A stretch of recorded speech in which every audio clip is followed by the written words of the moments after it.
So some common things that parents might ask are, which school is right for my child?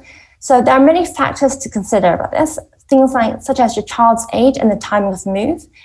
Is your child about to move at a time when they can actually join year 7? So can they apply to join year 7? Or will they be joining in the middle of a year, in which case you might want to put them in an independent school where they're more flexible and they're more willing to let you come in and go at any time you like. So you might decide that if you're joining in the middle of the year, it might be best to go to independent school. English ability, how strong is your child's English? So if your child goes to a state school, it's expected that they have very good English, or at least kind of native level English. So if your child goes to a state school, they might find that they struggle if their English isn't strong enough to use English for other subjects. So this is, again, something to look out for if you're thinking of applying to a grammar school or a state school. If you go to an independent school, they tend to cater more to overseas students and second language learners, and they can have extra English classes. So if your child needs that, that's a good place to pick in an independent school. If your child has any special gifts and talents, in the UK, there are some schools that are very good for things like music or for drama or dance, so anything like performing arts or even sports. So if your child has one of those talents, it's good to select a school that offers them. And if they are very able, they can apply for scholarships. So there are independent schools that are very good. And if your child they can try and apply for a scholarship or even a bursary, which makes it cheaper for them as well and gives them a chance to really hone their gifts and talents. Other things to consider are your child's learning style and personality.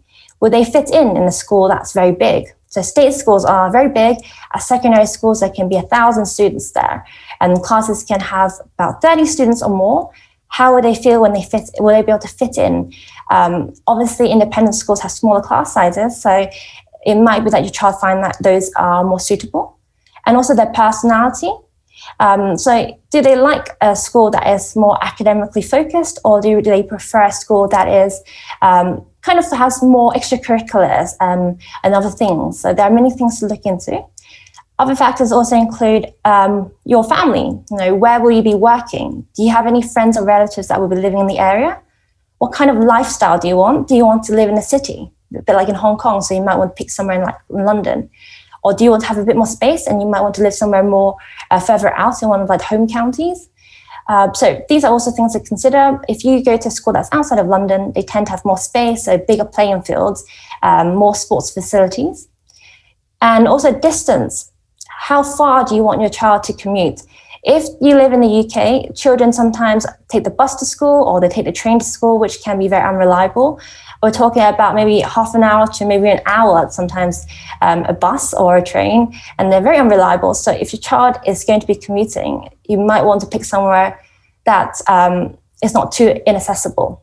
Or you might want to pick somewhere that they can walk to, or if you can drive, somewhere that you can drop them off by car. And also you as a parent. So if you're moving to the UK, you're probably thinking of it as a long-term thing.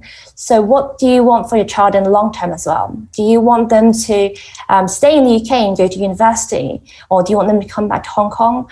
How do you want them to develop? Do you want them to appreciate all the things that the UK can offer as like in extracurriculars? So Hong Kong is very academically focused. In the UK, it's not very academically focused in general. There's a lot more focus on hobbies, extracurriculars, and just enjoying your free time and developing as an individual. So you have to decide as a parent what you want for your child and decide which school to choose based on that.